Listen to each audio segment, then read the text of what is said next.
দীর্ঘদিন ধরে জলবায়ু পরিবর্তনের আলোচনায় বাংলাদেশ একটি অসহায় দেশ। জলবায়ু ঝুঁকিপূর্ণ দেশের তালিকায় বাংলাদেশ প্রথম দিকে থাকছে। ক্লাইমেট রিস্ক ইন্ডেক্স সহ বিভিন্ন প্রতিবেদনে বলা হয়েছে 2050 সালের মধ্যে বাংলাদেশের 17 থেকে 20% ভূমি সমুদ্রে তলিয়ে যাবে। নাসার উপগ্রহ চিত্র এবং অন্যান্য বৈজ্ঞানিক গবেষণা বলছে ব্যাপারটি অত সরল না। সমুদ্রের উচ্চতা বাড়ায় বাংলাদেশ যেমন ক্ষতিগ্রস্ত হচ্ছে, একইভাবে হিমালয় থেকে আসা পলির সাহায্যে প্রতি মুহূর্তে নতুন ভূমি গঠন করছে। বাংলাদেশ মূলত গঙ্গা, ব্রহ্মপুত্র ও মেঘনা নদী ব্যবস্থার এক বিশাল সক্রিয় বদ্বীপ। প্রতি বছর এই নদীগুলো হিমালয় থেকে প্রায় 100 কোটি টন পলি বয়ে নিয়ে আসে।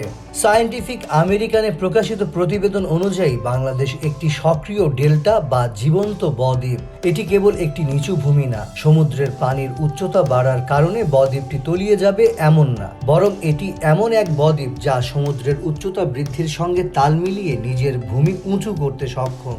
এ কারণেই বাংলাদেশ এখনো তলিয়ে যায়নি। নাসার দীর্ঘমেয়াদী স্যাটেলাইট তথ্য এবং বাংলাদেশের গবেষকদের সংগ্রহ করার তথ্য অনুযায়ী গত কয়েক দশকে বাংলাদেশ নদী ভাঙনে যতটুকু জমি হারিয়েছে তার চেয়ে বেশি জমি বঙ্গোপসাগরের মোহনায় জেগে উঠেছে।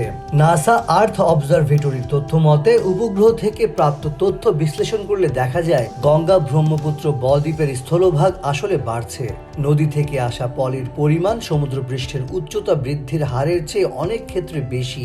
বাংলাদেশের centre for environmental and geographic information services CEGIS গত 40 বছরের তথ্য বিশ্লেষণ করে এক অভাবনীয় ফল পেয়েছে।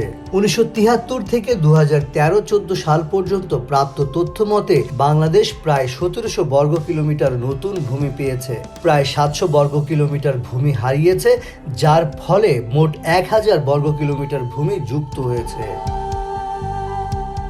ভূমি পুনরুদ্ধারের সম্ভাবনাকে বাস্তবে রূপ দিতে বাংলাদেশ সরকার গ্রহণ করেছে বাংলাদেশ ডেল্টা প্ল্যান 2100।